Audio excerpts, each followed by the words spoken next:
পয়সা নাই দিকে কেউ দাম দেয় না। আর যদি আজকে আমার কাছে পয়সা থাকতো তাহলে আমার স্যার কে খানা দিত।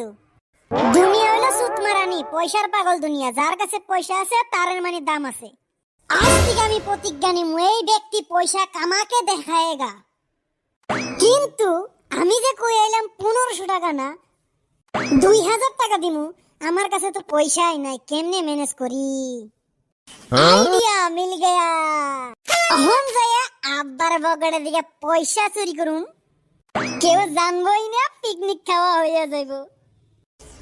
দেড় কিস বাত কি, চলো। ও মা, মা। কি হইলো? আব্বা কই গেছে? তোর বাপে কই যায়, আমার কি কইয়া যায় নাকি? তার মানে বাড়ি নাই, কাম হইব। কি কই? কিছু কই না, তুমি তোমার কাম করো, যাও। ঠিক আছে, আমি লাইগা যাই মিশনে।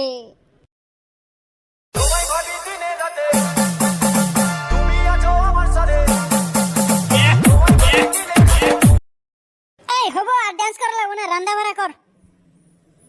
ঠিক আছে, তাহলে রান্না বাড়া আরম্ভ করে দেই নাকি? হ্যাঁ জলদি।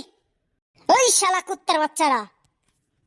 কি রে পিকু, তুই আইছিস কেন? তবে আমি কইছিলাম না তবে মুখের মধ্যে আমি 2000 টাকা মাইরা দিন। এই নি 5000 টাকা, এশ কর। হাসাই, এত টাকা তুই আনছস না কোন থেকে চুরি করছস? ওই শালা শোরের বাচ্চা, আমি চুরি করছি কি করছি আমি জানি, তোকে পয়সাই না দিছি। Let's enjoy babe. আমি এখন নাচবো। ঠিক আছে, তাইলে আমরা যাই না রান্না বাড়া করি। চলো। ওই কই আছো, শুনছো না? কও। যাও তো, আমার পকেটে দেখো 5000 টাকা আছে, নিয়ে আসো তো, বাজারে যাই। ঠিক আছে আনতাছি। কি মিছা কথা কও, তোমার পকেটে তো 1 টাকাও নাই। কি বালের কথা কস, আমি 5000 টাকা থইছি। আমার কথা বিশ্বাস না হয় তুমি যাইয়া দেখে হও, 1 টাকা নাই। এইটা আর কারো কাম না। পিকু কই আছে? আমি জানি না, খানা খাইতে গেছে নাকি। এই শহরের বাচ্চা পোলানে পয়সা চুরি করিয়া আমার জীবনটা শেষ দিব। আমি যাই, তুমি ওরে বিছিয়ে নিয়ে আসো। আজকে আমি ওরে মাইরাই ফেলাম। ওই পিকু, পাইছি।